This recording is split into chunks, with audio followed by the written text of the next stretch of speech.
Hi NCERT grade 11 chapter 7 ஈக்லிபிரியத்தில் book back questions பார்த்துட்டு இருக்கோம். Question number 7.35 what is meant by the conjugate acid base pair find the conjugate acid base for the following species கேட்டிருக்காங்க. So first conjugate acid base pair அப்படின்னா என்ன? Species which differ only by H plus ஹெச்ல மட்டும் தான் நமக்கு differ ஆகும், ரைட்டா? இப்போ HNO2 எடுத்துக்கோங்க, ரைட்டா? இதோடைய கான்ஜுகேட் நான் இங்கே எழுதினேன் அப்படின்னா எனக்கு என்ன வரும்னா NO2 மைனஸ், சரியாப்பா, ரைட்டா? ஸோ அப்போ இதை நம்ம என்ன சொல்லுவோம் அப்படின்னா இது ஆசிட், ஏன்னா ஹெச் இருக்கு இல்லையா, ப்ளஸ் ஹெச் ப்ளஸ் நமக்கு வெளியே போயிருது. அப்போ ஹெச்சை ரிமூவ் பண்ணணும்னு என்ன சொல்லுவோம், மைனஸ் இருந்தாலே பேஸ். அப்போ இது என்னது, இது கான்ஜுகேட் பேஸ், இது என்னது ஆசிட், ரைட்டா? இதோடைய கான்ஜுகேட் பேஸ். அடுத்து பாருங்கள் Cn மைனஸ், இதில் ஹெச் இல்லை. ஸோ நான் இப்போ ஹெச்சை ஆட் பண்ணால் இது எனக்கு என்ன மாறிடும், HCnஆக மாறிடும். ஸோ அப்போ இது பேஸு, ஹெச் ப்ளஸ் ஆட் பண்ணி வர்றதுனால இது என்ன சொல்லுவோம், நம்ம கான்ஜுகேட் ஆசிட் CA அப்படின்னு சொல்லுவோம். ஸோ இதுமாதிரி ஒவ்வொன்றுக்கும் நம்ம ஆட் பண்ணலாம். அடுத்து பாருங்கள் HClO4, இதில் ஹெச் இருக்குது.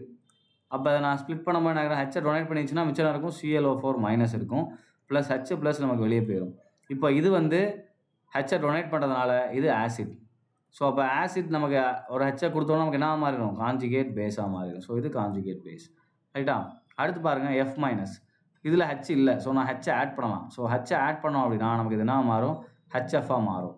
ஸோ இது ஒரு பேஸ், ஏன்னா ஹெச் ப்ளஸை வந்து அப்ஸ்ட்ராக்ட் பண்ணது இல்லையா, எடுத்துக்கிறதுனால பேஸு.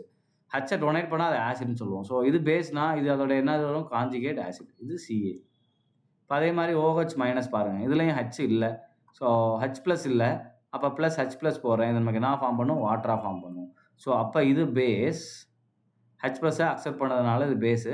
அண்ட் இதில் நமக்கு ஹெச் ப்ளஸ் அக்செப்ட் பண்ணதுக்கப்புறம் ஃபார்ம் ஆகிறதுன்னு சொல்லுவோம் கான்ஜுகேட் ஆசிட், ரைட்டா? அடுத்து பாருங்கள் CO3 2 மைனஸ், இதில் நான் ஹெச் ப்ளஸ் போடலாம். ஹெச் ப்ளஸ் போட்டால் இது எனக்கு என்ன மாறும், HCO3 மைனஸாக மாறும்.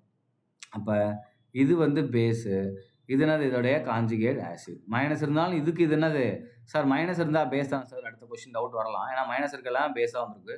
இது மைனஸ் இருக்குது, இருந்தாலும் என்ன பண்ணியிருக்கு, இதில் இந்த ரெண்டையும் இதையும் இந்த CO3 2 மைனஸையும் HCO3 மைனஸையும் கம்பேர் பண்ணும்போது CO3 2 மைனஸ் பேஸ், இது என்ன ஆயிரும், கான்ஜுகேட் ஆசிட். ஏன்னா ஹெச் ப்ளஸை இது அப்ஸ்ட்ராக்ட் பண்ணிடுது. ஸோ அப்போ கான்ஜுகேட் ஆசிட் நமக்கு கிடைக்கும். அடுத்து பாருங்கள் S2 மைனஸ் என்ன பண்ணுன்னா ஒரு ஹெச் ப்ளஸை வாங்குச்சு அப்படின்னா இட் வில் ஃபார்ம் SH மைனஸ்னு வரும். ஸோ இது ஹெச் ப்ளஸ் அப்ஸ்ட்ராக்ட் பண்ணுறதுனால இது பேஸு, இது என்ன வரும் நமக்கு கான்ஜுகேட் ஆசிட். ஸோ நிறையா கான்ஜுகேட் ஆசிட் இருக்குது, ரெண்டு கான்ஜுகேட் பேஸ் மட்டும் தான் நமக்கு இங்கே இருக்குது, ரைட்? ஸோ இப்படி தான் வந்து கான்ஜுகேட் ஆசிட் பேஸ் பேர் கண்டுபிடிக்கணும். ஒன்றும் இல்லை, ஹெச் ப்ளஸ் மட்டும் தான் டிஃபர் ஆக போகுது.